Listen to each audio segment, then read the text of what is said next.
Growth is everywhere.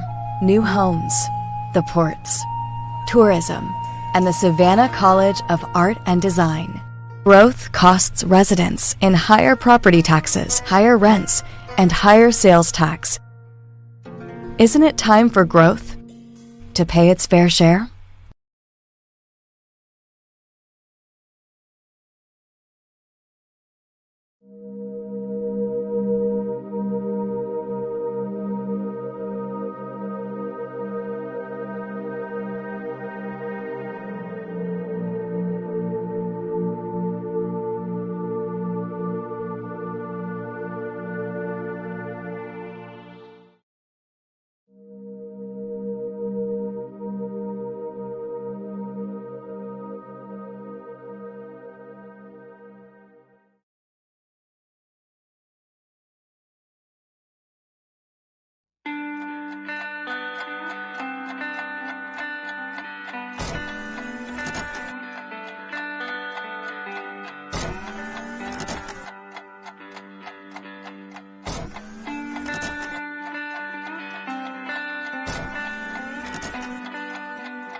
Growth is everywhere.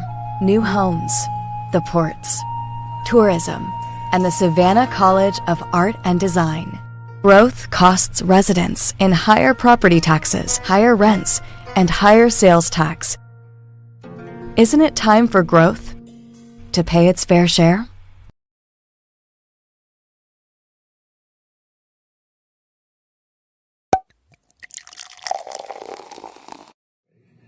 Savannah needs additional tourism. Savannah needs additional tourism. I appreciate our tourism community. I appreciate our hoteliers in particular.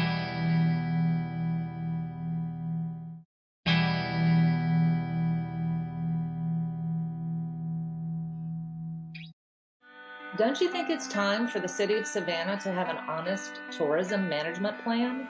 Let SCAB start paying its fair share? And the hospitality industry needs to increase its wages? The impacts of new growth should not cost residents. All local elected officials on council and commission should have term limits. We're working hard to accomplish these policies. We need your help. Please contribute whatever you can, $5, $10, or $20, by going to bettersavannah.org. Donate. Thank you. The following show and broadcast is a production of Better Savannah, an independent expenditure committee dedicated to better policy outcomes at the state and local level. The views, opinions, and statements made by the hosts and/or their guests do not necessarily reflect the views of Better Savannah.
John, Chuck, good evening. what's happening, man? I feel like it's been just a minute since I saw you. It has Oh really man, been minutes, yeah.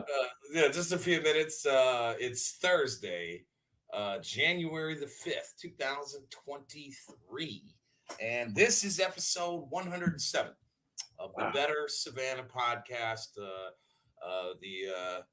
The episodes just keep coming, although I'm glad we had a nice little break over the holidays. We came back last week and did a kind of year-end wrap-up show, which was very well received. Definitely a lot of shares and comments and feedback from loyal viewers and listeners. We always appreciate you. Yep. Well, currently the United States House of Representatives has just adjourned for the third consecutive evening without the ability to successfully pick a United States House of Representatives Speaker of the House. It's definitely captivating the political world, and it did strike me about the amount of rhetoric coming from what is essentially a minority of the majority in the Republican caucus, demanding these concessions Yeah. from their leadership in order to move forward with, Representative McCarthy of California, who is the, technically the highest ranking Republican of the last caucus of the Republicans in the United States House. A lot of Democrats are kind of having the popcorn and enjoying the moment. I think it's a real continuation of the challenges that this certain segment of the wing of that party represents, that we felt firsthand here in Georgia in the runoff between recently re-elected U.S. Senator Raphael Warnock and former football star Herschel Walker. We saw that play out kind of firsthand, John. Even with the attorney for the Weeping Time Coalition, Yeah. Kevin Goff, who is notorious Republican, and he struggled with the need to vote for Herschel, right? Right. He struggled with that, openly on Facebook, on social media, really seemed to struggle with what to do, when your party nominates somebody that's not really workable. So you've been around a long time, John. I wanted to just start at the top. We just went to an inauguration. We'll talk about that in a little bit for the Savannah Chatham County public school system. But the inability to inaugurate this speaker, pretty big news. What's going on? Well, I want to welcome Rita, Stacy, and Miss Betty to the show. Sure. So we really appreciate you guys, and Matt. Yeah, thanks for joining us live tonight, guys. I've been telling John we should probably start going on a little bit later, because I noticed that the live audience seems to be much more available in the 8 o'clock hour than the 7 p.m. hour. I assume that has something to do with dinner plans and the like. So we're happy to come to you guys a little bit later. Maybe we should rename the show Date Night with John and Chuck. I don't think we're not confirmed bachelors. Well, like the mayor is, right? So I mean, that might be a little bit of a my swing and a Bumble miss. profile says, buddy. Not mine. Whenever Rachel watches this, not mine. That's all him right over there. Yeah. So any thoughts on the inability to govern at the federal level, by the Republican caucus? Well, I think this is the residual effects of Donald Trump, and we may never be normal again, or at least maybe not in my lifetime. The only comment I can make, Chuck, is it makes me think, because I think more locally, you think very regionally and nationally and internationally. Kudos to you. I'm just a simple guy. Uh, that's a Pat Farrell quote. Just a simple guy. Yeah. Yeah, before he was running for office, he showed up at the MPC to oppose, uh, my opposition to this target and sandfly, and he strolled up to the podium and said, "Now I'm just a simple guy, but I think people ought to be able to do whatever they want with their property." Anyway, uh, you know, contention locally seems to all be focused around city council, um, and everybody's, in their best uh, Southern sensibility, uh, offended by it or outraged by it. And I think a lot of that is just uh, manufactured. Some of it's legitimate. But you know what, folks? Look what's happening in Washington. We have moved into a new dimension of politics or policy, whichever word you prefer. And the days of 9-0 votes and uh, novella soap opera drama that's manufactured is something that is just now everywhere. So don't get too wrought up about it locally. We're just mirroring the rest of the nation, and I think the substance and the importance is in what we're fighting over or about, as opposed to just the fact that it's happening. I think that's a insufficient assessment of it on the public's part. Honestly, I would have much preferred to have not had the rules change of council. This is inside baseball. Sorry, give me a minute. I would have liked to have seen those issues brought to the floor, discussed, and voted up or down. We were denied that through the autocratic decisions and preferences of the mayor, who had 20 years of kabuki experience and a 5-member majority who joined him. Yes. Yeah. So anyway, I don't want to prattle on about that. I do. I think it's great. I think, look, I think this is very reflective. I'm listening the last 2 days and today, and of course the mayor, Van Johnson, was in DC yesterday for Senator Raphael Warnock's swearing in ceremony, and he commented that he got to see the chaos firsthand. Well, yeah, he was in DC yesterday, probably caught the red eye back, had to be at the inauguration tonight. All politics is local, right? Yeah, well, yeah. This never, they're calling the media's calling these people the Never Kevin Caucus in the House of Representatives, and they are demanding, and they just got yesterday or today, the ability to vacate the chair immediately, meaning the ability to remove the Speaker of the House immediately. And it's just because there's no trust, and I find some level of, reliability and comfort in the fact that they're having this fight all out in the open. A lot of people have commented that this is unhealthy, for democracy. I'm not really sure I agree with that. I think it's the democratic process playing itself out.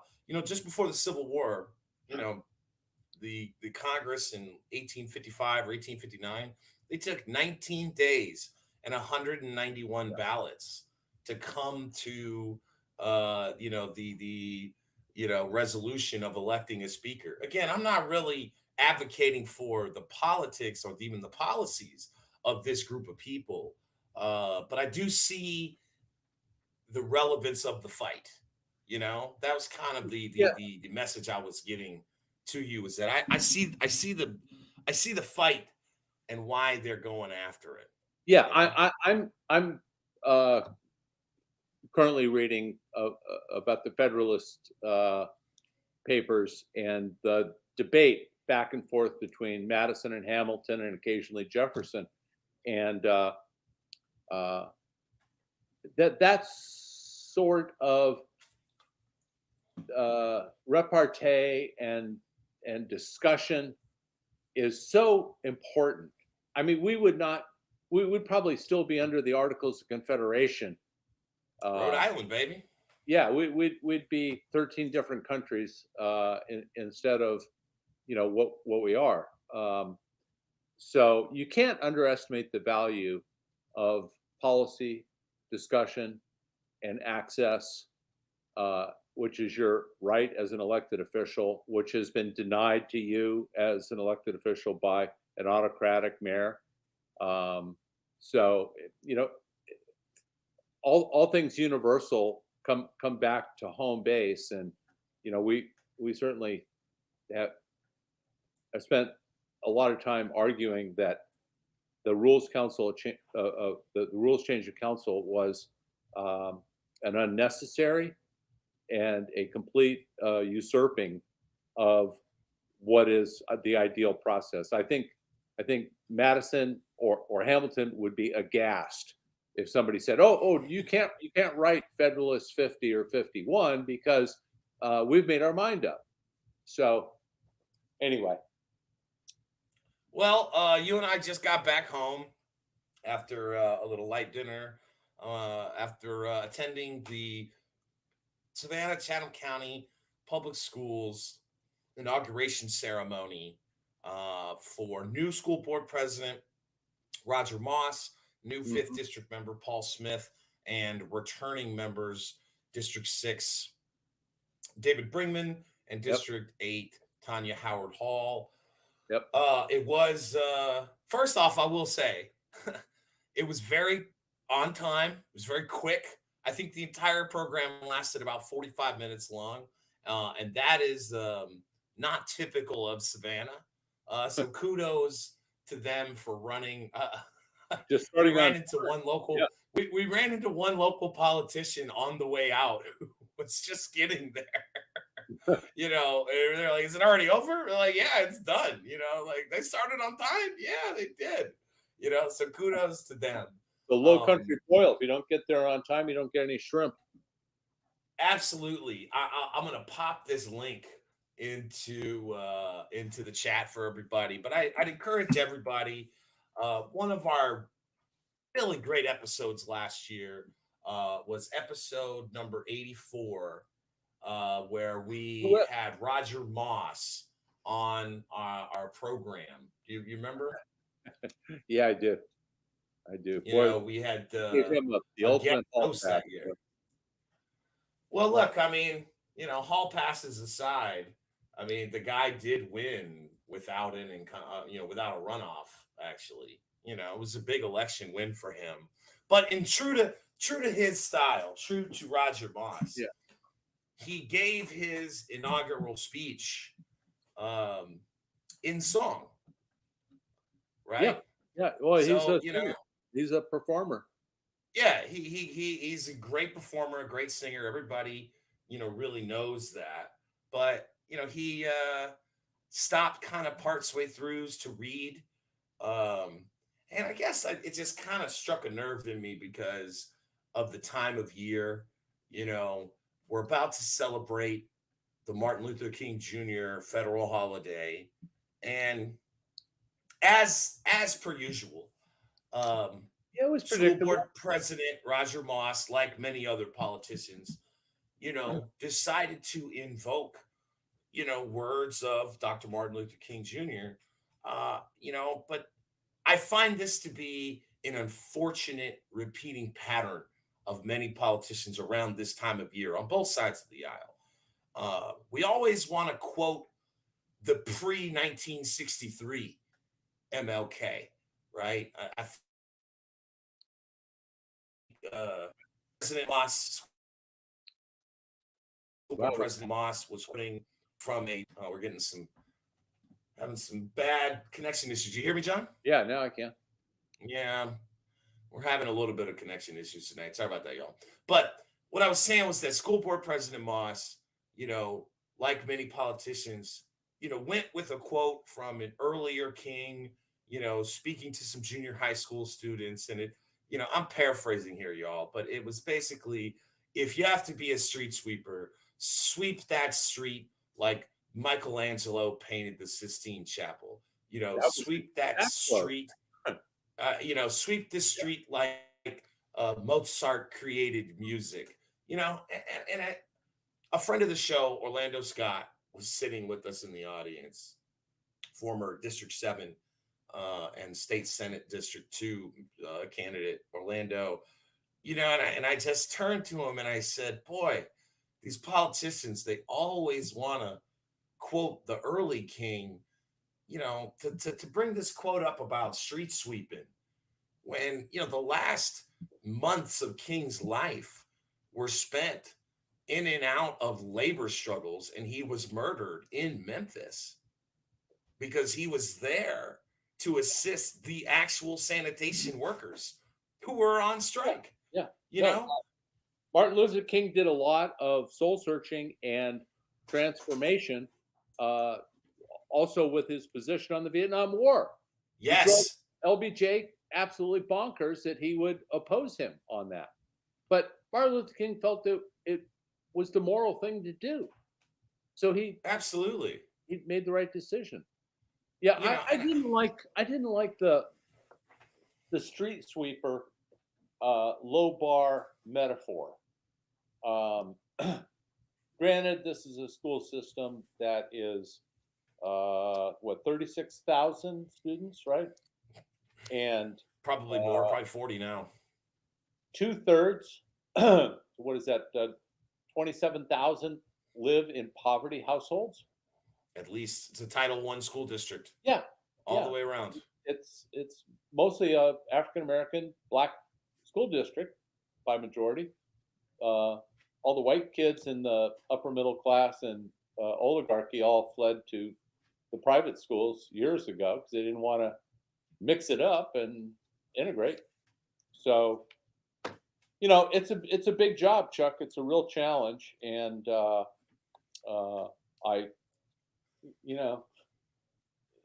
if he had said, you want to be a great street sweeper, be the best you can. If you want to be the guy that makes the brooms, be the best broom manufacturer. If you want to be the guy that owns the building that the brooms are created in, be the best factory in town. I mean, it was just so limiting in that single soul context of be a great street sweeper.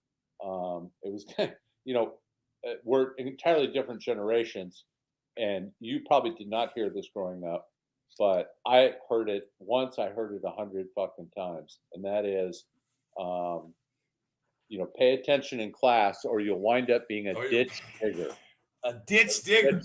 Yes, that's a big.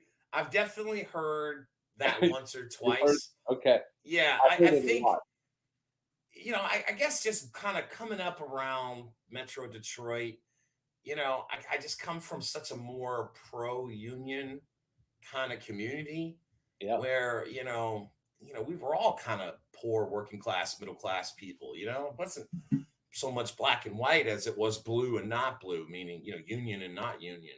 There doesn't seem to be a lot of concern. There's a lot of concern from Roger's speech, about the individual, right?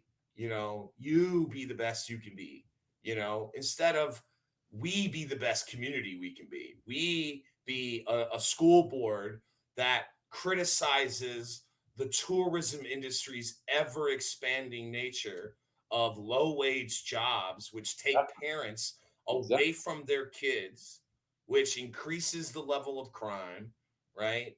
There seems to be a bigger picture missing, whereas if it's just, his entire campaign was, we demand excellence. We will demand excellence. Yeah, we'll demand the most excellent street sweepers, Chuck. A culture, a culture of excellence was his thing, right? Yeah. And I'm just not sure a culture of excellence thrives when, we're starting off at a starting point of be the best manual labor wage worker you can be. right? If that's the starting point of our culture of excellence, I'm a little worried about what our definition of excellence is, and I'm definitely worried about what culture we're creating. So it's not a Well, full-throated Rogers term is about to be the worst thing ever since sliced bread. As a matter of fact, both tonight and in previous conversations, you and I have remarked that, it's unlikely that President Roger Moss of the school board, will be able to convince 4 or 5 more board members to go along with him in whatever new direction this is. There are only 2 new school board members, that being Paul Smith in the 5th district, who's right. taking over for Irene Hines, and Roger Moss himself taking over for Joe Buck Yeah. at school board president. So, Tanya Howard Hall, David Bringman are likely, along with Connie Hall, still on the school board for a few more years, and Dion Hoskins Brown. This is a school board that just unanimously extended Superintendent Ann Levette's contract before Roger Moss was ever sworn in tonight. So, again, I wanted to comment on it because we were just there. I put a tie on and one of my new shirts from Christmas. I felt good about, attending. And it's nice to see, we saw Charlie Brown and, former 3rd District Alderman John Hall and his wife, and Orlando, and lots of other people's, Judge Tim Walmsley. Judge Walmsley was the judge swearing in, the board. And I know you made a point, to say thank you to him for how well he represented our community last year and the year before during the Ahmaud Arbery murder trial of the McMichaels family that killed him. He said, it's been a long time. You're looking good. I said, well, thanks. And he said, are you doing good things? I said, well, one of us clearly is, and it's you. So I gave him some major props because he's been impressive. Absolutely. So that's our big kind of headline news of the week. Yeah. I want to point one thing out, Chuck, just randomly. Yeah. And I think we're going to loop back around to this at the end of the show when we talk about sales tax. But when I went out to that Bartow T-Sploss presentation that no one attended except for me, Chester, and Michael Kegler. Yeah. I was that was the first new public school by virtue of Sploss that I had been in, and I was blown away at how lavish and new and quality materials and quality design and just fabulous execution. There wasn't a drop of water out of place. And tonight, going out to Jenkins, Jenkins looked very good. Yeah.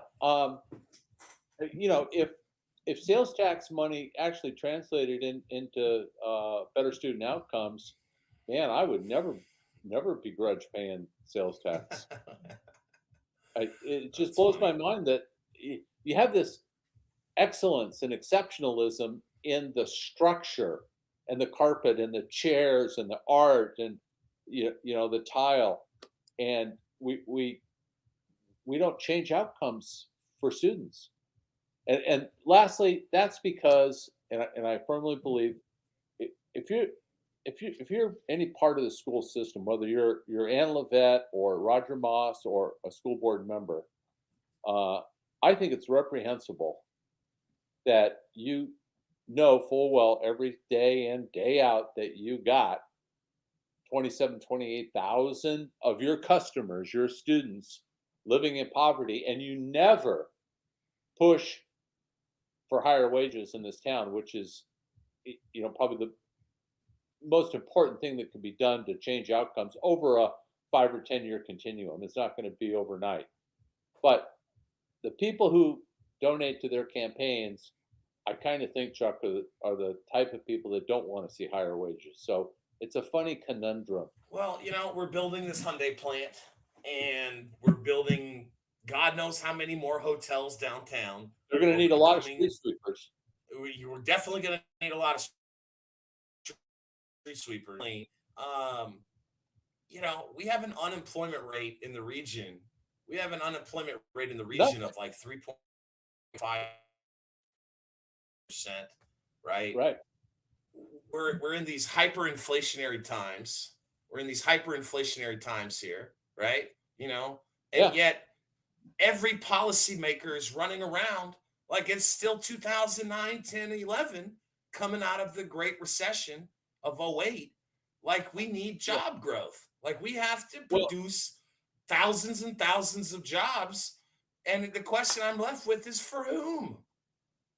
Well, part of the lead into the show is that one video that has, it's only a year ago or so. Michael Brown was, in front of the media saying this town needs more tourism. I mean, that's what he said, and he said it with a very imperial throw of his hand. What this town needs is more tourism. And you know what? Do we really need more $12 an hour jobs that weren't adjusted now for this hyperinflation? They're right back to where they were 5 years ago, making basically about $9 an hour. Jasmine Polly in the comments. Sorry for missing you tonight. I don't know if she was there earlier, but she's saying she's a huge critic of the school district. But we'll say that at least the district has made wage improvements. A lot of work to do, but they've made steps. I just want to point out, we're not talking about the wages for SCCPS. No. Right? We're talking about wages for the families. We're talking about wages in the private sector. And why do we have this governing construct of over subsidizing the supply side that refuses to pay our community members a living wage and contributes to the bottom line of crime, poverty, all of the issues that go hand in hand with that? The city of Savannah, despite raising our taxes, at just about every turn over the last 3 years, has made some significant strides in the pay scale, particularly when it comes to public safety. But the question is not that that's a good or bad policy. We agree that those policies are good. The question is always, how did we get there, right? We're raising the wages of the city of Savannah employees, especially at the bottom, to $15 an hour. But we've raised property taxes so high, especially for non-Stevens Day properties, that those wage increases are more than offset by the inflation in housing, the inflation in in general. $15 an hour, $20 an hour is the new 15 an hour, basically. So, it's always a constant state of catch up there. It also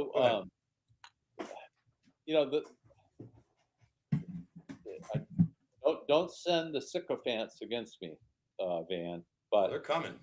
Well, he's making so much hay out of the $15 an hour rate at the city of Savannah. Well, you know what? If that had been 3 years ago when he got into office, that would be much more meaningful than it is today.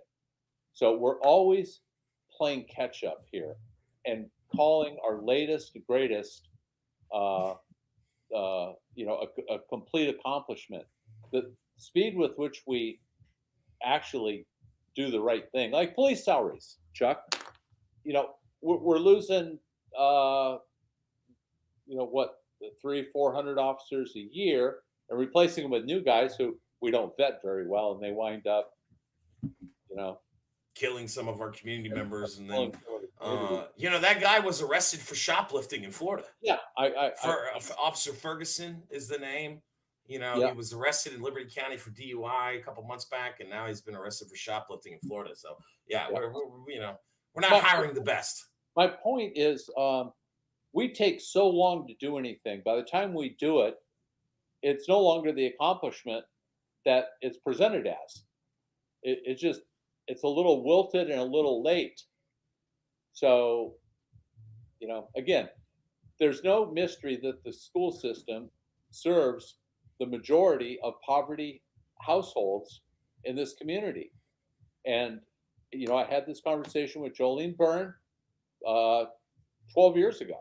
And I said, for goodness sake, why don't you use your bully pulpit to point out that if your clients came from a little better basis, couldn't you teach them a little more easily? And she agreed, absolutely, yes, John. There's no doubt about that. I said, well, why aren't you beating the drum at every speaking opportunity you get, and every time you do a press conference, remind people that the solutions to our educational problems lies in higher wages, so that we don't service 2/3 of the poverty families in the city of Savannah.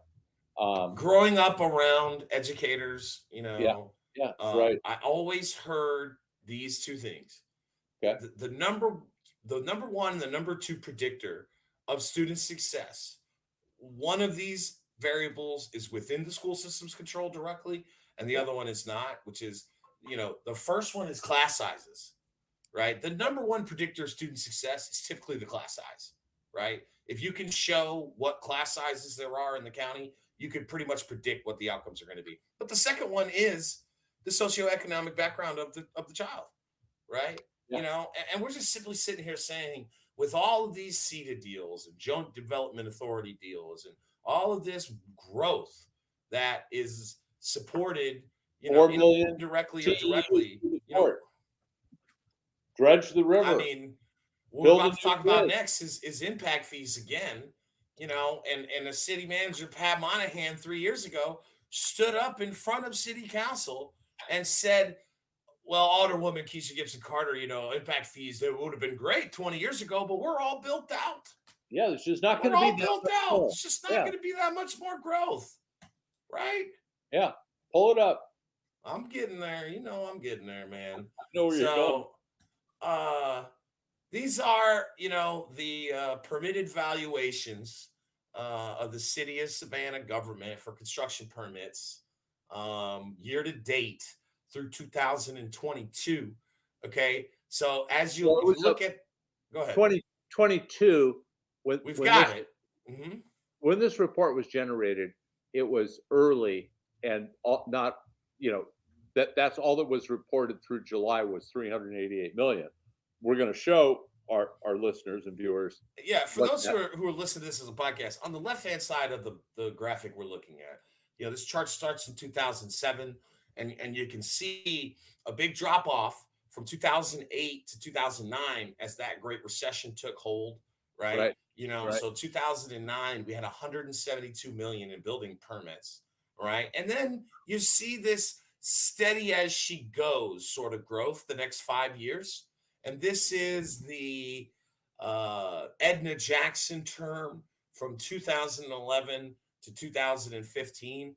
And then starting in 2015, although 2017 had a little bit of a drop off, you see this huge jump from the $350 to $400 million range per year in permits, to 2016 and onward. It's basically 500 something million ever since, and topping out in 2019 during Eddie DeLoach's reelection year at $703 million of construction permitted value. And then, of course, COVID happens, and there's some setbacks in 2020, and 2021 rebounded, and we just got the year-end closed out books number of construction permits from the city of Savannah. And this number came in at $699,227,424.37. Okay. So to put that in perspective, that would put us just a hair under the record of 2019.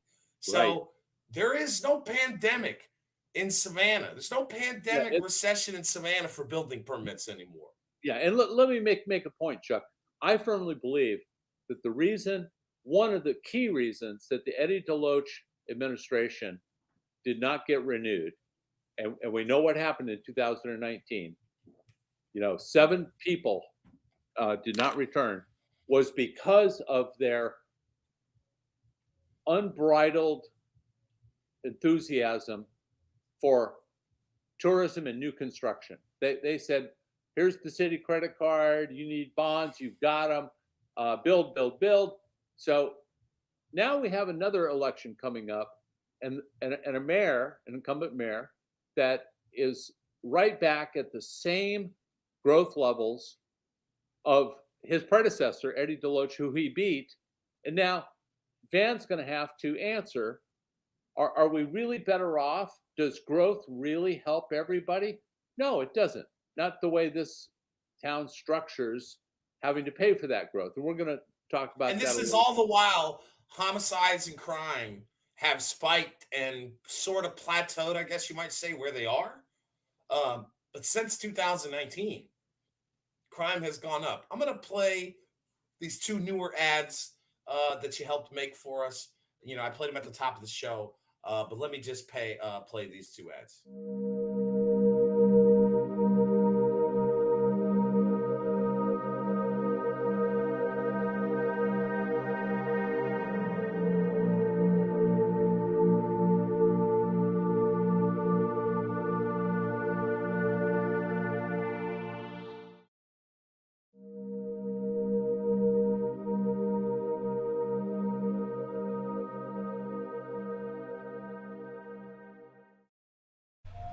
Growth is everywhere. New homes, the ports, tourism, and the Savannah College of Art and Design.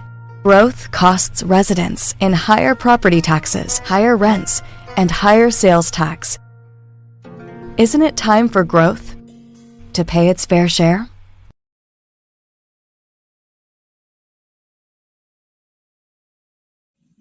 All right, so some caveats on the crime video. I do know that the Savannah Police Department, you know, is not going to count the officer-involved shootings that led to deaths in that number, though I feel like that's fair too, you know, particularly when 2 or 3 of them are still sitting in the district attorney's office pending, you know, the post investigation by the GBI.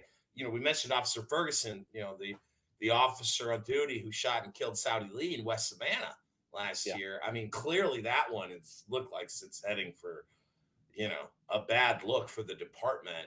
But the growth issue, you know, you just said something that struck me. You know, the past administration, Eddie Deloach, he made it clear from day one he was going to be a jobs and public safety mayor.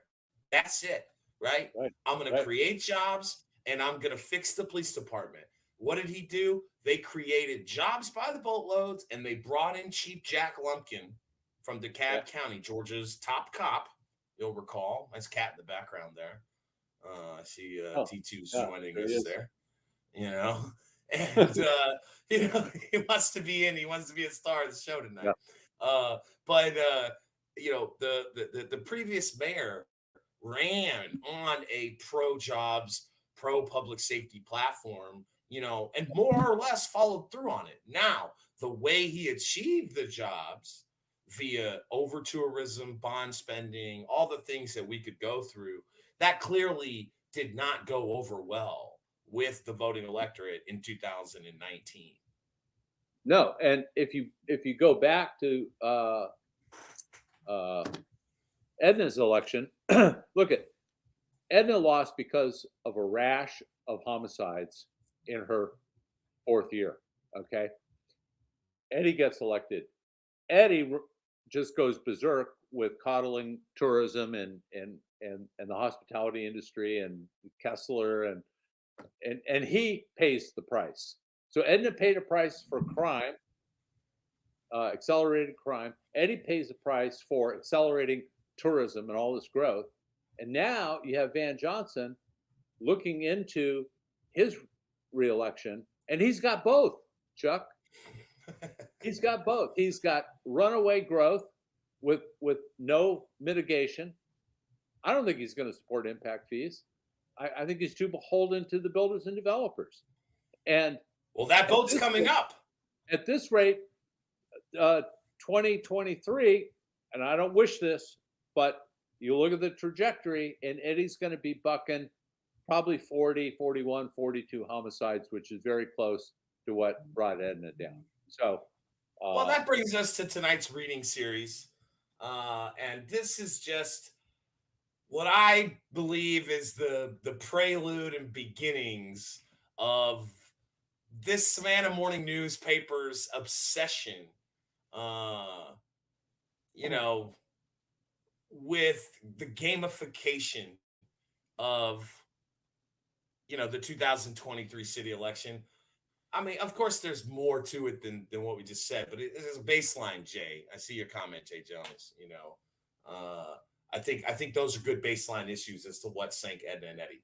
But this is by Will Peebles. It's a 4 subscribers only, behind the paywall. So I'm happy to bring it out and talk to you guys about it.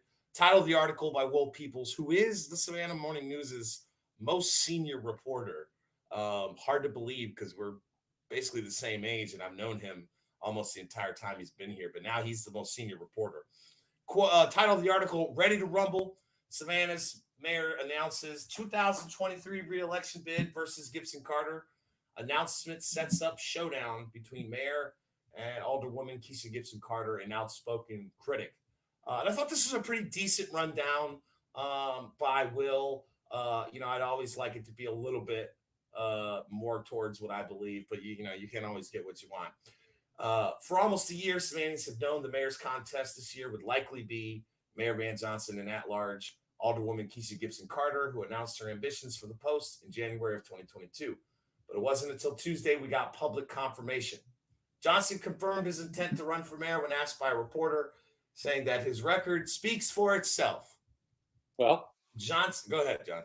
No, I mean, we just talked about his record on growth, and he's now, vying for the highest amount of growth since Eddie Deloach's final year in office. Oh, you're going to love this then. It goes on. Quote, "We have a record to stand on, and I think that I have served during the most challenging times in the city history. Yet now we're experiencing the best times, at least economically, that our city has ever experienced." I just don't think the residents of Clearview and Bayview would agree. That's just my opinion. Yeah, and if it's the best of economic times, why didn't you roll the millage all the way back? Sure. Why haven't property taxes actually gone down, during your time period? Of course not. I've been able to do many of the things I've set out to do, Johnson said. Johnson cited this council's work in reducing homelessness. What homelessness has been reduced, John? They cleared out all the people underneath Truman Parkway, and they're roaming around downtown, midtown, and increasingly the south side. And every community meeting you or I go to, all we hear is complaints about the homelessness problem. Well, if he considers scattering 150 or 200 people all across the downtown neighborhoods by virtue of bouncing them out of the encampment, yeah, that's an accomplishment. But I don't see it that way. I think that was a bad move, and that if you look at other cities, they are very judiciously selecting encampment areas that are acceptable. I understand underneath the Truman was not acceptable because of its proximity to the bougie Eastern Wharf and the potential the 5 or 6 hotels that are coming in over there. Yeah. So you can call it a health problem. You can call it whatever you want. It wasn't nice to gloat that you were able to pick up 3 felony warrant people when you bounced all of them out. That was a little cheeky, I thought, unbecoming of a sensitive mayor. But I guess those 3 got a home, just under Johnny Wiltshire's roof, huh? All right, this continues because we're gonna stop and go through this, probably 5 or 6 more times. He cited the raising of minimum wage for city workers to $15 an hour, which I just addressed a couple of moments ago, right? And his transparency, noting that he has held 51 weekly press conferences in 2022. Johnson is in his first term as mayor, a position that's limited to 2 consecutive terms. Quote, "I don't think anybody has gone harder in the paint for Savannah than me," Johnson said. "I'm not overconfident. I just know that we have a record that speaks for itself."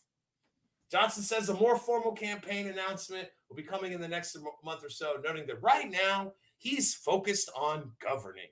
That line, focused on governing, is going to come back on, uh, just looking through these live comments.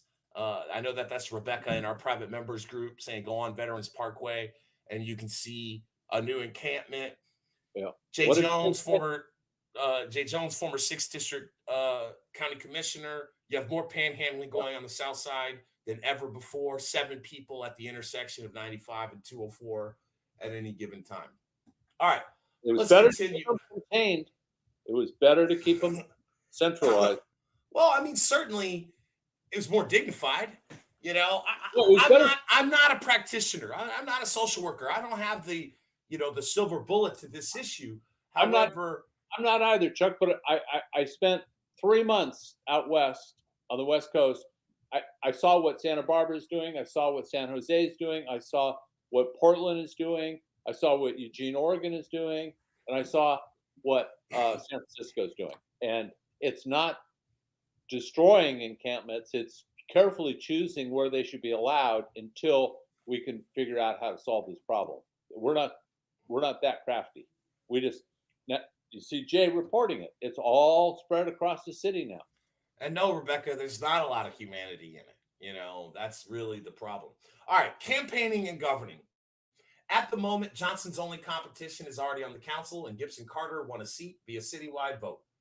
The same citywide vote that chose Johnson for mayor in 2019. I'll just stop and quibble with Will here a little bit.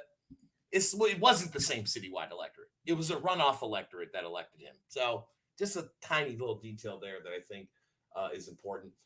Gibson Carter has aligned herself as Johnson's opposite since she announced her run last year. I'm not sure it started with that, but this photo is really great, showing passion from P2, Alicia Miller Blakely, and some probably disdain from Keisha.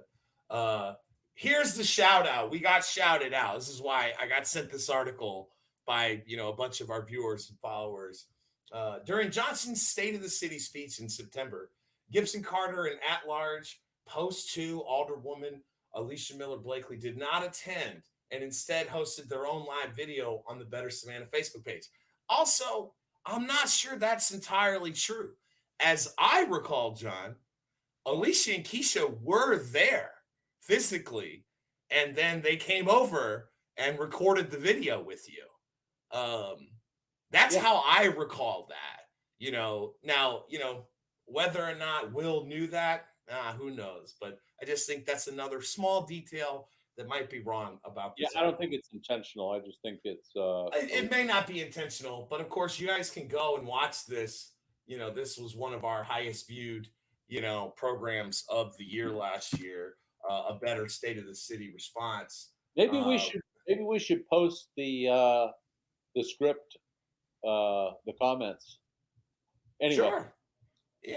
In that video, she criticized Johnson's message of rejuvenation for the city point for point. Gibson Carter and Miller Blakely were 2 of the spearheads for an anti-campaign against the transportation local option sales tax referendum held this past November. The election we helped kill the T-Splosh referendum in, right? Yeah. T-Splosh was a countywide referendum, one that Johnson supported. And while the failure of T-Splosh may not be an absolute predictor of Gibson Carter's future success in a mayoral race, it was her viewpoint that prevailed by a few thousand votes, not Johnson's. But of Savannah's residents, 53% voted yes. Now, I just want to say, this line was added after it was published. I just want to point that out. Not going to say how or why. It just was added to show more context. Yes, the citizens of Savannah did vote for it, but 53% support level is a 25 to 30% reduction from the 2021 e-SPLOST support levels or the 2019 regular SPLOST. There's a huge drop-off in support for these sales taxes. Johnson reached by telephone Tuesday, said he hopes the mayor's race, quote, won't have any effect on regular council proceedings, but also said Gibson Carter has been, quote, been campaigning since her announcement. The reality is, quote, that she's been campaigning. Since she announced it, she's been campaigning the entire time. I've been busy governing, end quote, Johnson said. This would be my 6th election. I've been around long enough to know that there's a difference between campaigning and governing. You know, boy, I wish 2023 Van Johnson could say that to 2019 Van Johnson, right? You know, I mean, I remember Van Johnson, you know, the biggest bill he pushed through was the decriminalization of marijuana, right? Which you couldn't have argued against was a pure political tactic to motivate votes in his direction, right? You know, Right. just you know, I just think that that's funny. Well, You know, it strikes me when Van says he's been totally consumed with, what do you say, leading? governing. He said he's been governing, Yeah. not campaigning. Yeah, that's. I think he equates holding a Monday press conference, a Friday night show, and a Saturday morning recap, and every other spot in between as governing. That's televangelistic governing at best. And I think people actually are growing tired. You know, we're at a point, Chuck, where you got to show some progress. And if the progress matches the rhetoric, you know, the guy should be reelected. And if it doesn't, then maybe somebody else should have a chance. Are you better off now than you were 4 years ago? I think for the majority of Savannahans, it's hard to answer that with a yes. Let me read the end. I want to just read the end of this article because this pull quote. I wish I could claim credit for writing it. That's how great this is to me. In a Tuesday text message, Gibson Carter said she's running to be the mayor of Savannah, and to her, Johnson is just another competitor for the seat. Quote, I welcome healthy competition for anyone entering the municipal race. I'm not running against the current mayor. I'm running to be the next mayor, the 68th mayor of Savannah.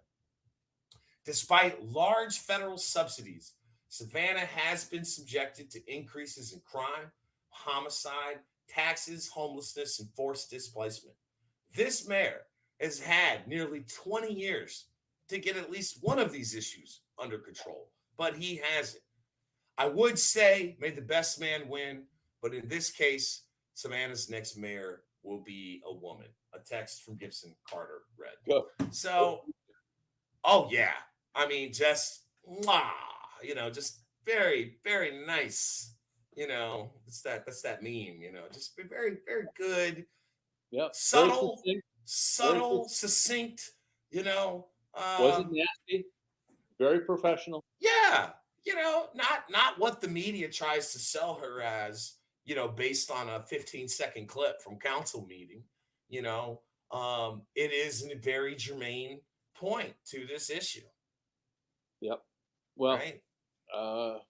You know, the level of rhetoric and what Van calls transparency, which is really just, you know, back to back PR. It doesn't match up. You and I were talking earlier today about how at, you know, the 2019 forums, Van Johnson said he's going to support a forensic audit, he's going to support impact fees, and he's going to support term limits.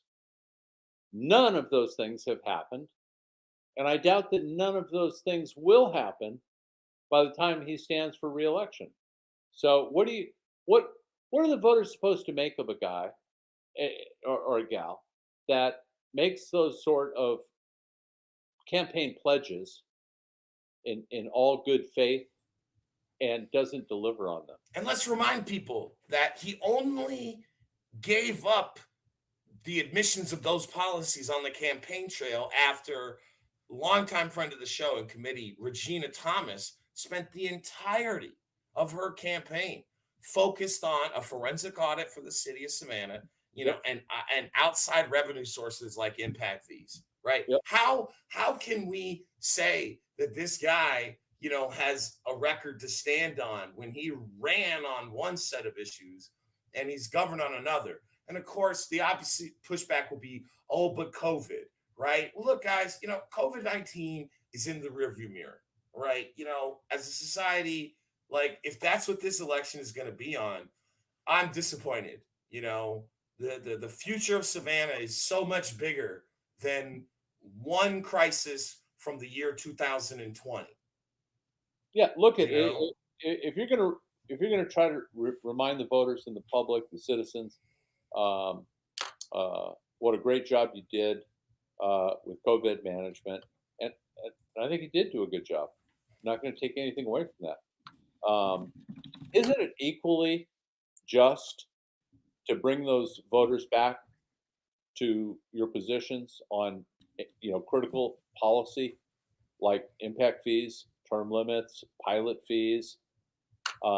You can't have one without the other. It's like selective hearing. I mean, Van, you're not a 14-year-old. If you're going to invoke COVID, we're going to say, okay, uh, tell us what you did to promote impact fees, term limits, pilot fees, and reducing poverty. There's no work product. Lots of rhetoric, and the rhetoric doesn't match the work product. Even with a shortened period of time taking out COVID, I'll take one accomplishment out of that litany and say, okay, I'll give you an asterisk and a footnote. But with nothing, I mean, we haven't even talked about the downside. His fighting with the district attorney, his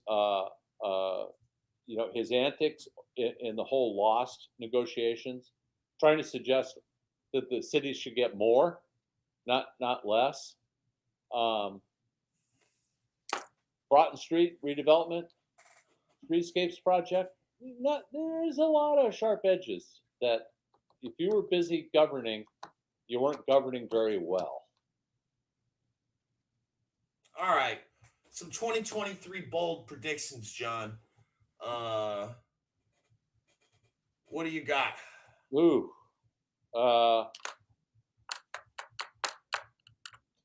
Okay. I'm going to predict that a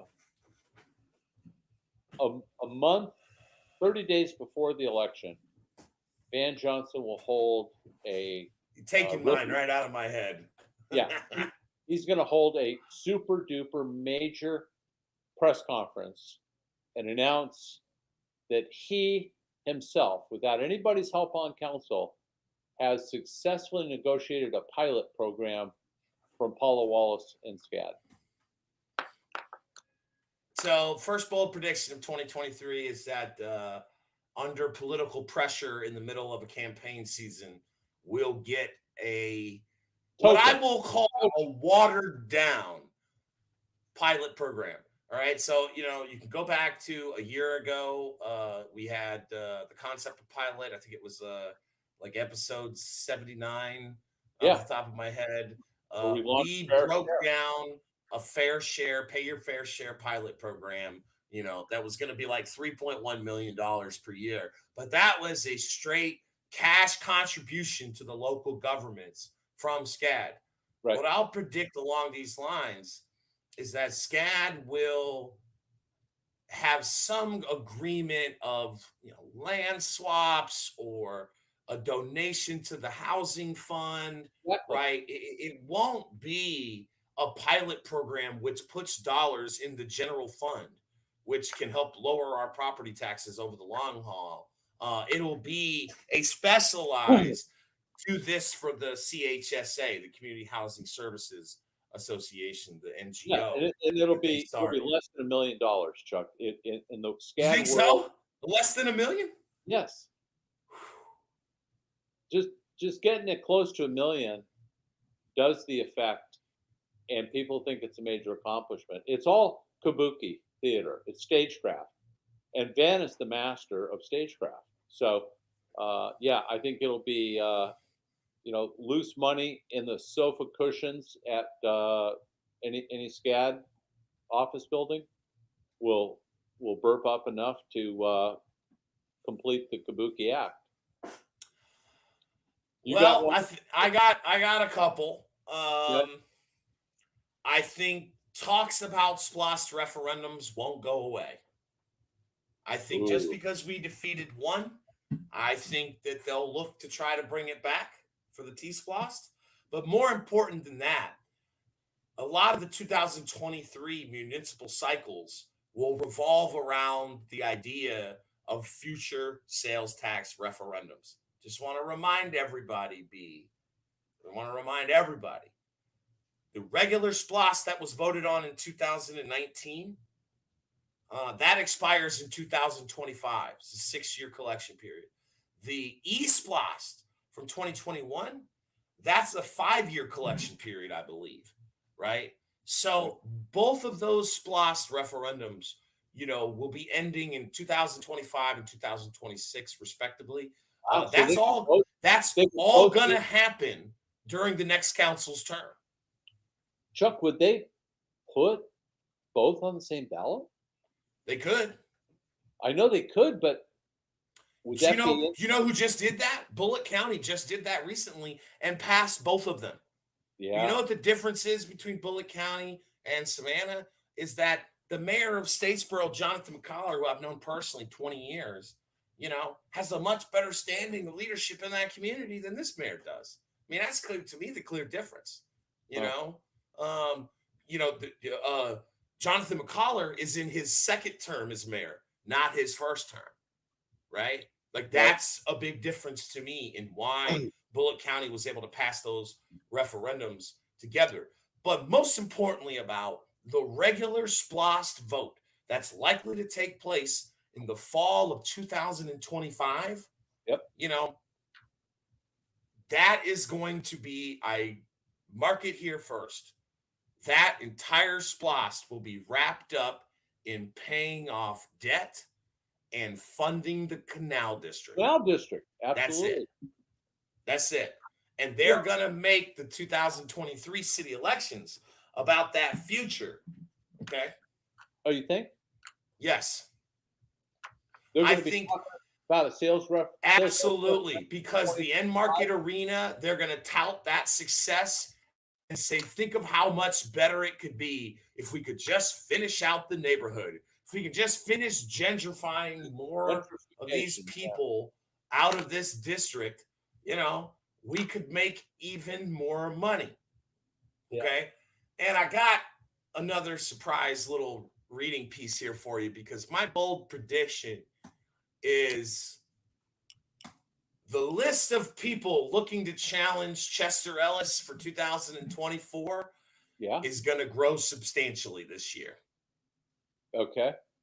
What I want to remind everybody is that literally as soon as the municipal cycle in fall is done, the primaries for 2024, including the primary for chairman of the commission, that's in May of 2024. It's a year and 3 months away.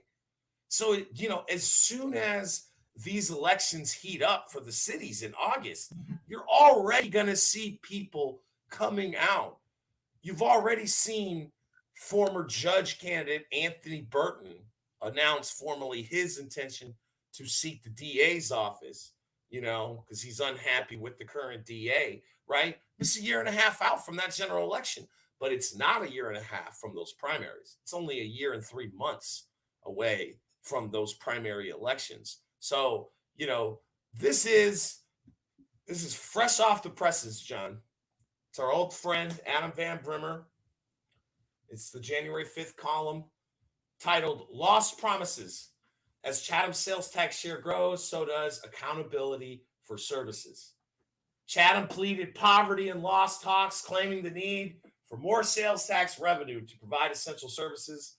Residents must demand the county deliver on its commitments. All right. With greater dollars comes greater accountability.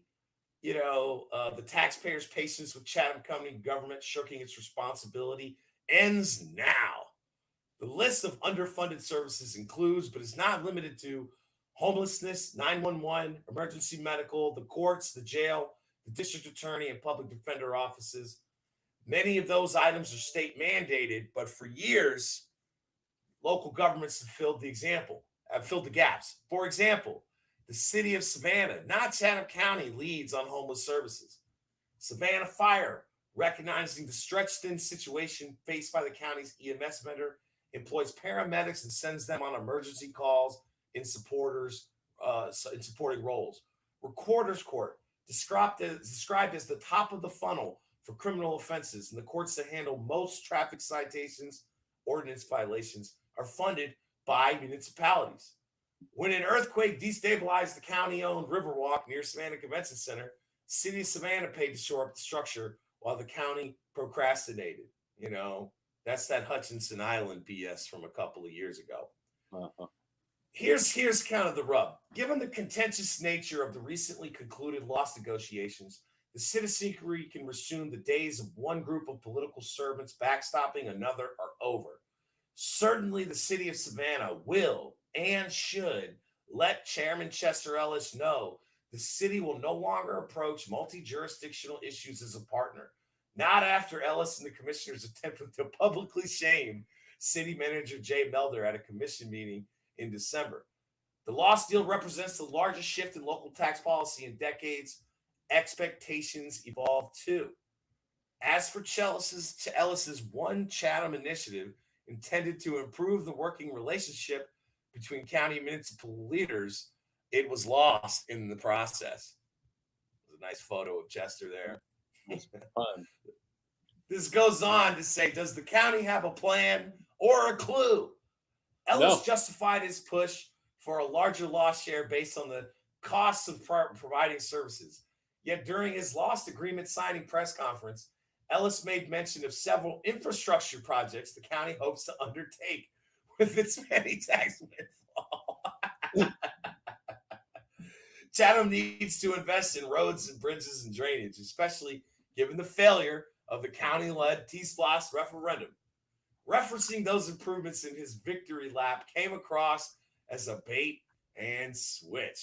You know, I just want to stop here and ask you how you feel about that framing, given that you got a one-on-one presentation from Chester Ellis about T-Splosh. Oh,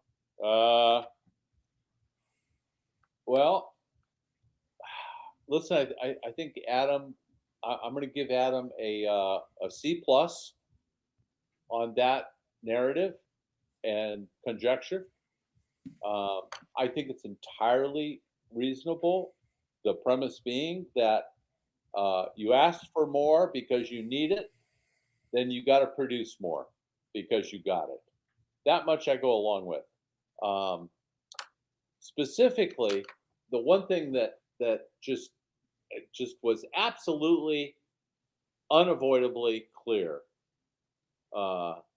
in the Chester PowerPoint presentation on why you should vote for Lost is, look at our county is growing. Maybe not the city of Savannah, but our county is growing significantly, and we have to pay for a whole bunch of shit that builders and developers aren't charged for. No, of course not. Why would we make them pay? This is the end. Let me read this conclusion to you because this is very interesting. His criticism of the chairman. Quote, at some point, Chatham County residents must question whether the commissioners, led by the tyrannical chairman, understands that they aren't above public scrutiny. That's amazing that he could write that about Chester, but never about Van Johnson. Amazing to me that Adam Van Brimmer, the leading editorialist of Savannah Morning Newspaper, could come to that conclusion on Chester, who has been in office as the executive of Chatham County for a full year less than Van, but never once come close to that conclusion when it comes to City of Savannah Mayor Van Johnson. That's amazing to me. Chuck, if you're looking for Jeffersonian journalistic integrity, you're looking in the wrong place, buddy.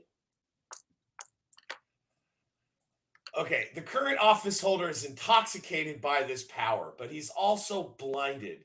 Public accountability is both the check and balance on him and his fellow commissioners.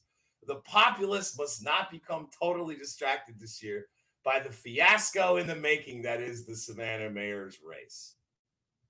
Watch Ellis and watch the commission. Think about them every time you buy something and pay sales tax. This summer, when they argue over the budget and mole millage rate changes ahead of the start of their new fiscal year, remember what Ellis said about lost funding and services. Accountability is our responsibility. Good Lord, Adam. I mean, again, where is that energy, Adam?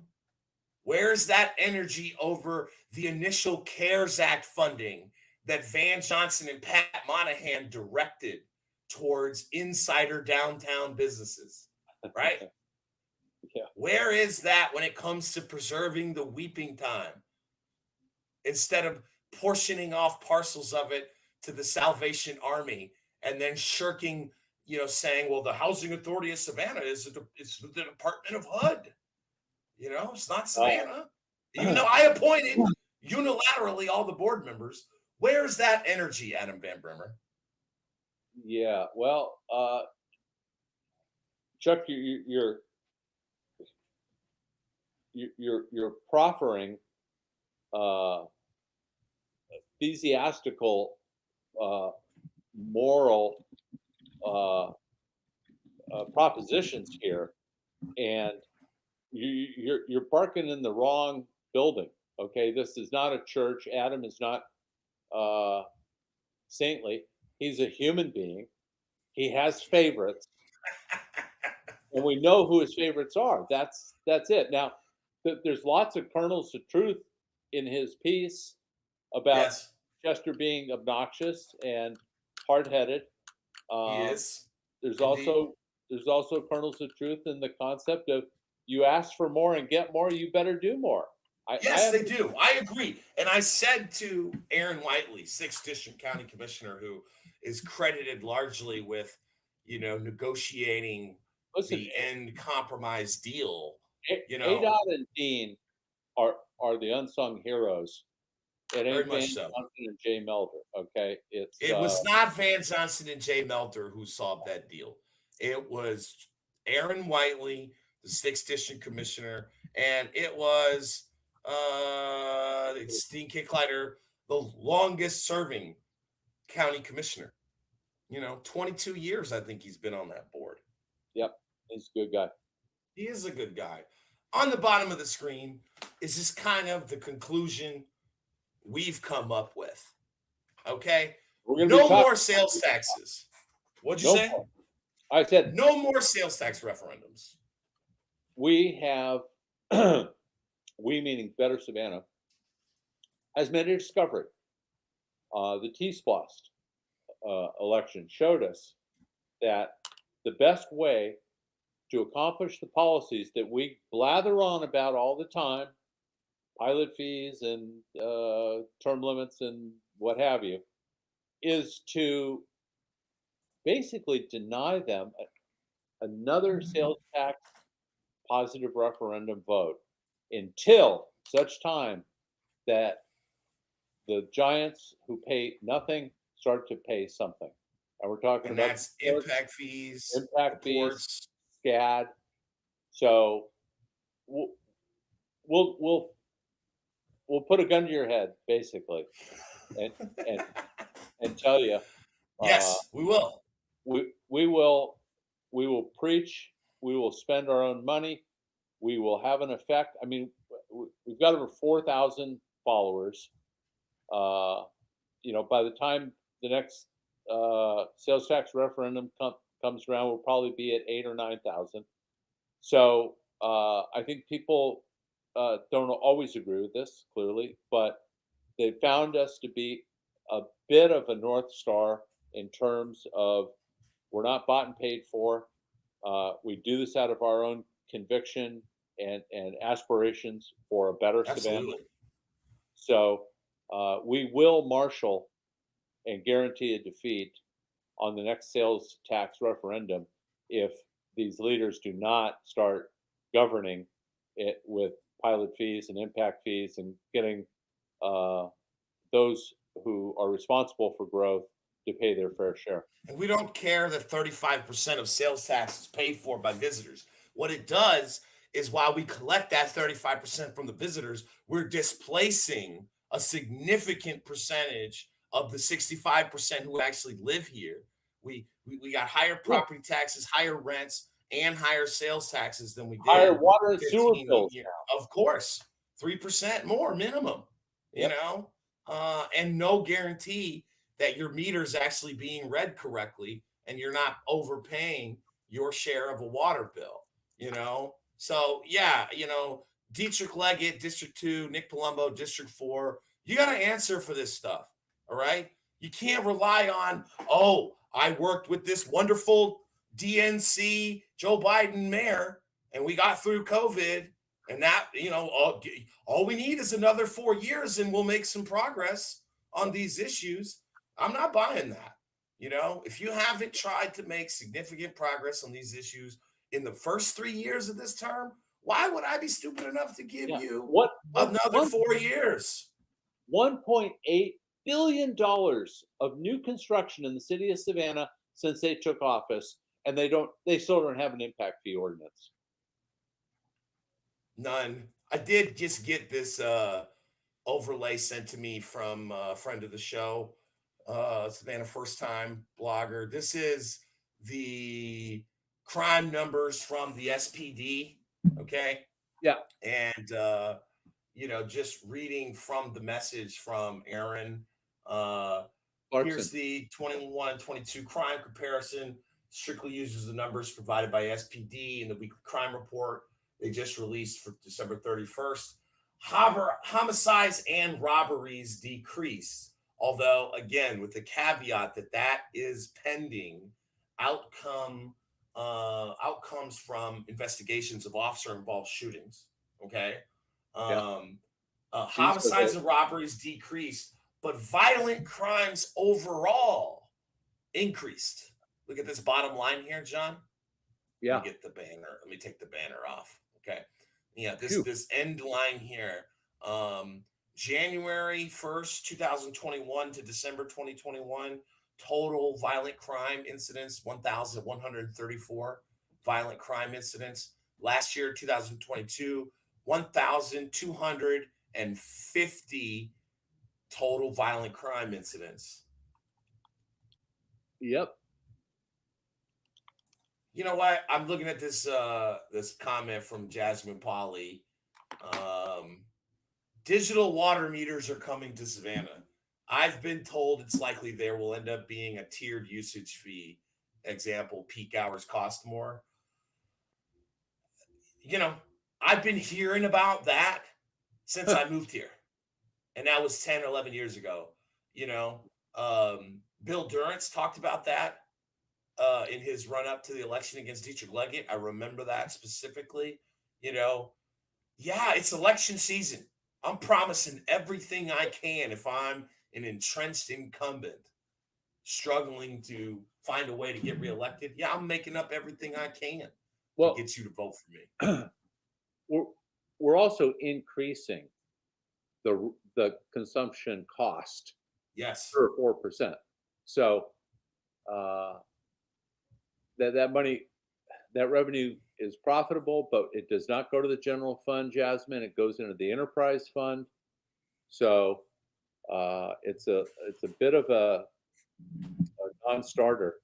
If that money, if the profits could be moved over to the general fund to, you know, pay police salaries and run the operations of the city, I'd kind of be less fussy about lateness of the technology and the annual increases that they keep passing along. I just don't think for the amount of sales taxes we pay, property taxes we pay, and the amount of what we give up. I live downtown, and let me tell you, it's not the same place. It's hard to find a parking spot. There's people all the time. I love people, but don't get me wrong. I don't want strangers in the STVR across the street coming and going all the time. I'd rather have consistent neighbors. So anyway, there's a price to pay for living downtown. I pay it. It's okay. Well, yeah, I don't think anybody cares to feel sorry for us. I just want to show everybody this to end the show. I brought this up to you the other night, John. This is the most recent campaign committee disclosure report for the committee to reelect Van Johnson. And in the last 6 months, Van Johnson has raised a total of $2,000. All right. Now you can see down at the bottom line on the bottom right there, since the first election, he's raised a total of 270,000, about 65,000 of which came during the first half of 2022. And, the well looks like it's dried up. I remarked to a reporter earlier today that at this point in 2019, Eddie DeLoach had already raised over $100,000 for his reelection campaign. And I think Van is just below 70 so far. Now, he does have a lot of cash on hand. He's not going to be easy to beat. That's not what I'm making here. I'm just making a point that, for this media operation, this PR operation of this mayor, I would think that they'd be raising a lot more than $2,000 in the fall of the previous year going into election year. That's just what I would think. Doesn't show a whole lot of confidence in the donor community that those donations dried up at the same time those donors put 150 grand behind T-Splosh. Exactly. Yeah. There wasn't a return on investment that they anticipated there. No. It's interesting that you show a disclosure report because we should tell our viewers that we have someone reviewing all the current council's disclosure reports, and we're going to be able to show our listeners and viewers the connection. We're going to connect the dots between the failure of a policy to pass and money coming directly from the people who benefit from not having that policy in place. We're going to show you that for Linda. We're going to show you that for Dietrich. Going to show you that for Nick, for Curtis, for everyone. So we're here to inform you. We're not here to confuse you. We're here doing the Lord's work when it comes to public policy. And watch God be a disclosure report, John. Yeah, watch God be God, Chuck. All right, I think that's a great place to wrap it up at. Okay. Again, I do want to just say congratulations to Roger Moss, Tanya Howard Hall, David Bringman, Paul Smith on your inauguration onto the school board.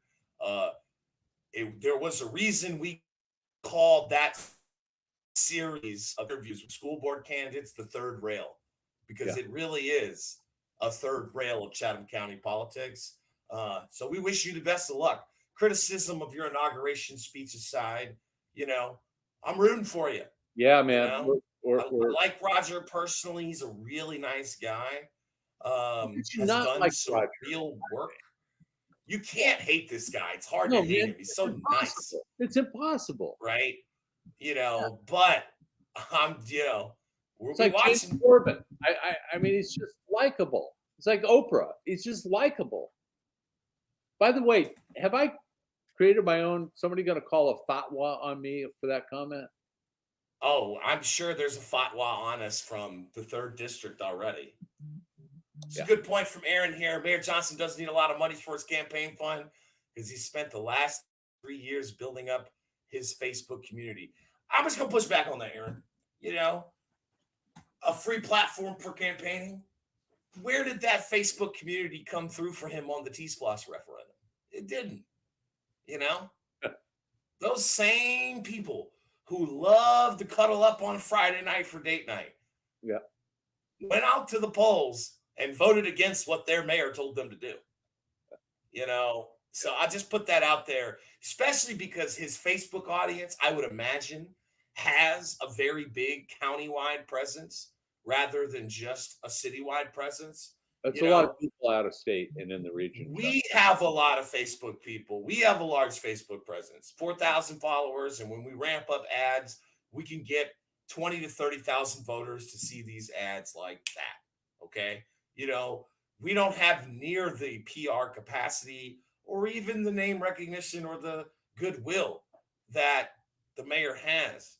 You know, yeah, he has a nationwide presence, but he has a nationwide presence directly connected to a Joe Biden White House that enjoys a 31% approval rating in this state. You know, Listen, I the mean, guy. we murdered Eddie DeLoach rhetorically for bringing Mike Pence to the St. Patrick's Day parade. Remember that? Yeah, You yeah. know, and yet everybody's forgotten that Andrew Cuomo, the disgraced former governor of New York, was front and center here with Van Johnson during COVID.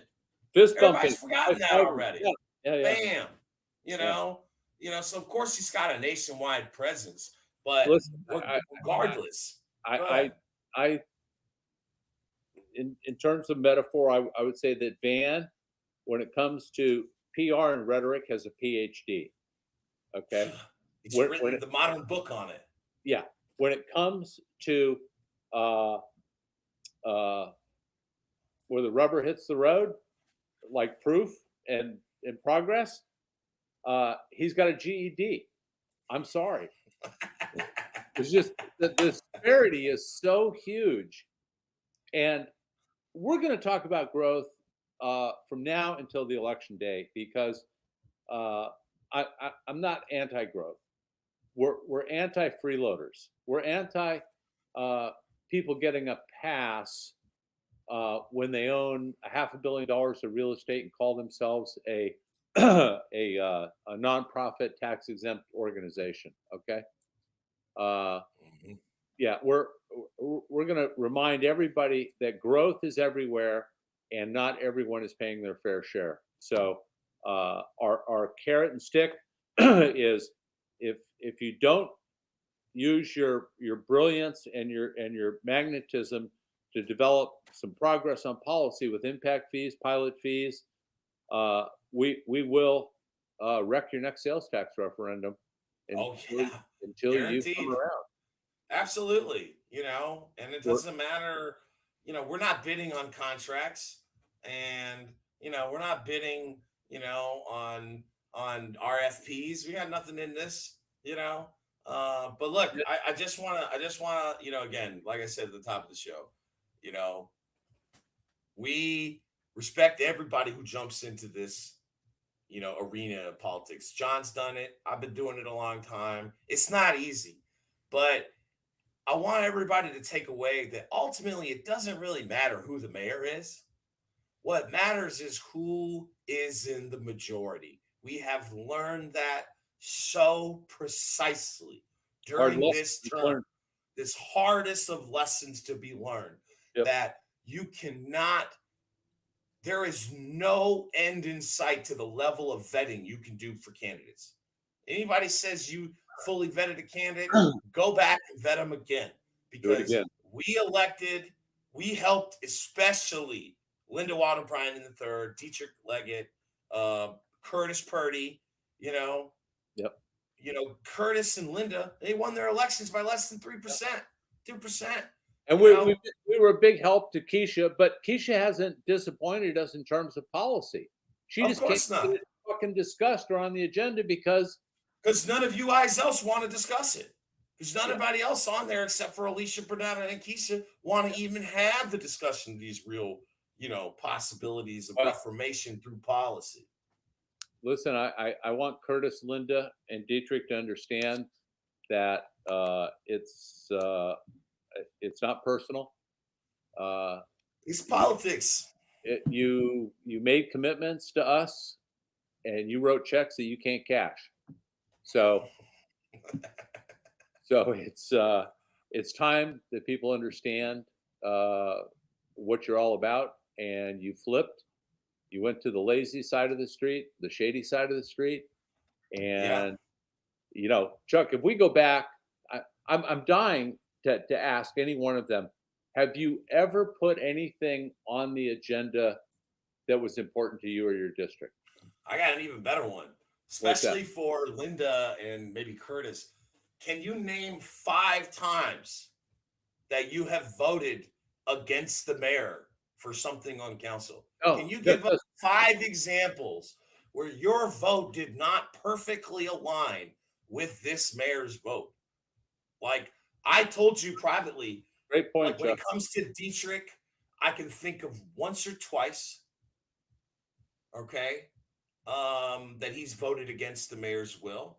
When it Well, comes to Curtis, I can think of once. When it comes to Palumbo, I can't think of any. When it comes to Estella, I can think of a lot. Estella has well, flip-flopped that's because she works many both sides of the times. street. Yes, and that's not anything new about her either. I actually give her some credit here. That's not something that's new with her. That's Yeah. something she's done in previous terms. So, you kind of get what you expect there. This is an interesting, bold prediction from Jasmine Polly. I bet the next few months there's a policy change and it will no longer take a majority to get an item on the agenda.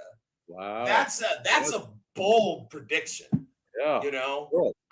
I mean, what Where fucking did that come utility? from? What utility would that give us in July with 6 months left on the term? Yeah. Because then they're going to say, "Oh, you're just doing all this stuff for politics." It's an interesting prediction. I Yeah. appreciate the comment, Jasmine. Do We you should have have any? We should have Jasmine Polly as a guest sometime. We should. I Yeah. mean, you can't be her last time running for. She says he's trying to get reelected. Yeah, you should come on the show and talk about it. Happy to set that up. I think the SCAD watered down deal. Yeah. Jasmine, why don't you send us some ideas of topics you'd like to come on to the show and talk about? I know you'd love to talk about the Highlands, where you live, that area. Yeah. It's the city council. They'll do it to say they worked with the whole council. I hope you're right. Yeah. For 2 reasons. Number one, I would love to see in the midst of an election cycle a lot of tough votes actually get debated and discussed. I'd love to see that. I'd love to see that happen. Number 2, I think that'll be a very poor mistake for the voters. You can't shut off democracy for 3.5 years of a 4-year term, open it back up for 6 months, and tell everybody you're a stalwart of democracy. Yeah. That doesn't make sense to me. Does it to you? Yeah. I'm just stuck on that one. I hope you're right though, because I want to see the debate. I want to see the votes get taken. But I just like I can't see this mayor and this council going forward with impact fees. They're going to need those home builders money to get reelected. That's for damn sure. So lots of more to talk about in the coming weeks and months. It's going to be quite an election season. It's not a game, no matter what the mayor or Adam Van Brimmer or anybody else tells you. It's not a game, right? We got real stakes. The future of this city is on the ballot. The future demographics of this city are most definitely on the ballot. Okay. Yeah, go ahead. This place is like a horse, and you've got the reins, and they're just about to bolt, and those reins are going to come flying out of your hands, and you're going to lose all control. That's what it feels like driving around the city, Chuck, with the number of tourists, the number of STVRs, number of homeless. The Holland House is closing. There's just institutions that can't survive all this growth. So this election might just be our last best chance to bring some stability and fairness to this community instead of runaway growth and costs constantly being, passed down to the residents. So anyway, well, it was a good show. I'll leave you guys with this. I appreciate it. I'll leave you guys with this as we get ready to close out. Monday, the opening of the Georgia legislature will gavel in for their 40-day session at 9 a.m. Immediately, they'll suspend so that all members who have tickets can go to the national championship game to support the University of Georgia Bulldogs. As probably 2/3 of the legislature went to Georgia, understandable. But I do hope that we'll be able to set up something with the delegation members, perhaps Ann Allen Westbrook, whom our organization supported last year in her successful win for House District 163 in the primaries. Hopefully we'll be able to get one or some of them on, bring them on the show and kind of give an overview of where the legislature's headed. A lot of big things there for the city of Savannah, gun buyback programs, the hotel motel tax, the logistics corridor, the ports, the Talmadge Bridge. It's a lot going on in the what they should be legislature asking for? that will affect this. What's You know what that? they should be asking for, Chuck? They should be asking, you know how the legislature granted a municipal option sales tax just for Atlanta because of their water crisis? Yes. Okay. They should be asking for a temporary rent control authority to cap rents in Savannah that they can increase no more than 2% in every renewal or what happens. Of course, I love the idea, but that's a statewide issue. You're not going to do Well, it for Savannah and not for the rest of the state. Well, no, I'm saying they can do it because they allowed special dispensation for Atlanta to have a municipal option sales tax. They're the only city that's got one. So give us a permanent one. Yeah, that wouldn't fly. But we need relief. We can't build. I don't think there's any appetite in the legislature for special dispensation for Savannah after the legislature gave us $500 million to expand the port and another $3 billion in incentives for the Hyundai Corporation. Wait a minute, for us to expand the port. I hear you. That's their attitude. That's their fucking project. It's not ours. I'm just the messenger, pal. Money. I get it. All the jobs from the port are not here. They're elsewhere. We are this lifeline for 900,000 jobs in a 5-state area. No, I get it. It's not for us. But that's the attitude of Atlanta, which I will say this. I really hope somebody will send this to Burt Brantley, who is the new CEO of the Chamber of Commerce, the Savannah Chamber of Commerce. I want to say congratulations. Welcome to town. We appreciate you coming. And come on our show. See you, Bill Hubbard. 20-year run was probably enough. Enjoy retirement. You've earned it. And enjoy the landings. I'm sure people will still see you on the golf course. But hey, Burt, Mr. CEO of the Savannah Chamber, Burt Brantley, you're welcome to come on this show anytime. Okay? Van Johnson, you're welcome to come on this show anytime. Okay?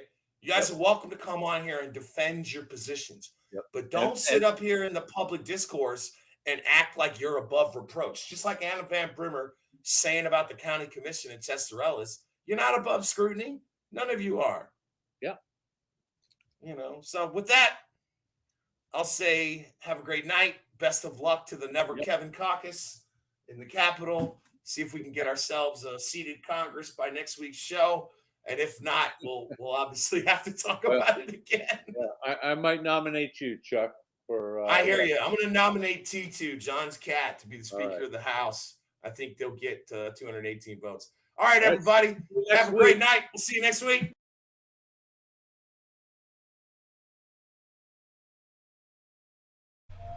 Growth is everywhere. New homes, the ports, tourism, and the Savannah College of Art and Design. Growth costs residents in higher property taxes, higher rents, and higher sales tax. Isn't it time for growth to pay its fair share? Don't you think it's time for the city of Savannah to have an honest tourism management plan? Let SCAB start paying its fair share?